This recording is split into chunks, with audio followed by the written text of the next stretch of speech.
Kasus kekerasan seksual terhadap perempuan dan anak semakin marak. Pada tahun 2021, Komnas Perempuan menyatakan ada 2.945 kasus kekerasan.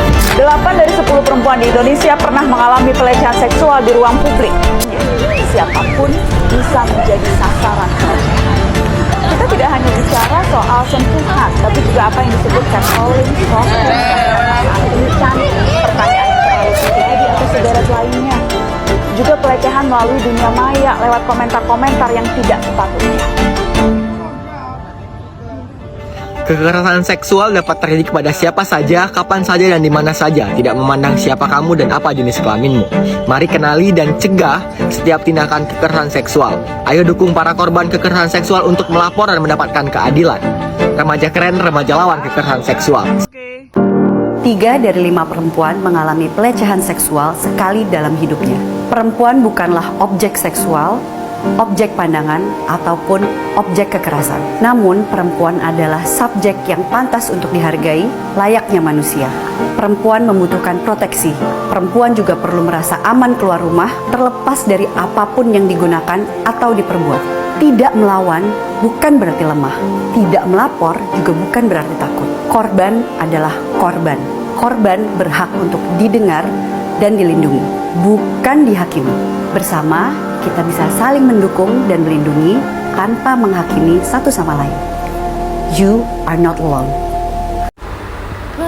Di bawah langit yang sama, di bumi yang satu, tempat kita berpijak.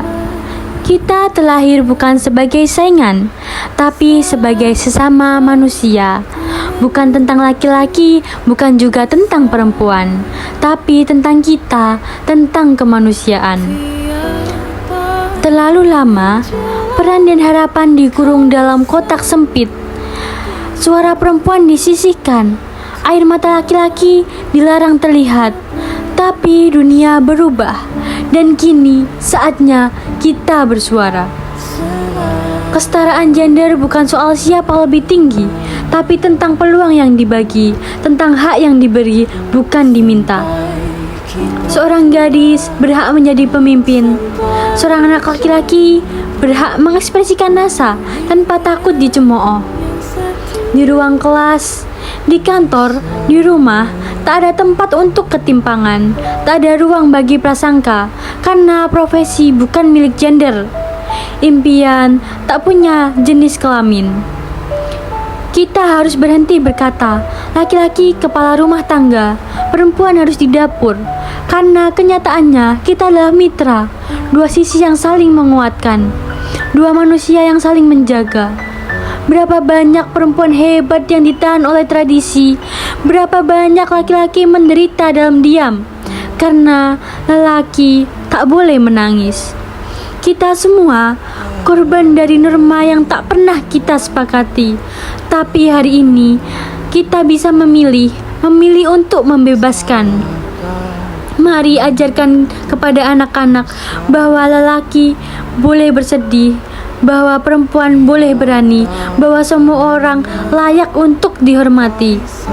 Ini bukan tentang menjadi sesama, tapi tentang mendapatkan ruang yang sama, hak yang setara, upah yang adil, keamanan yang merata untuk semua tanpa terkecuali.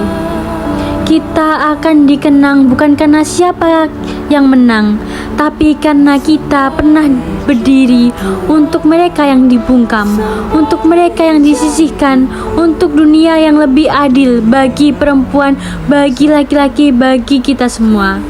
Sama rasa, sama suara, sama manusia.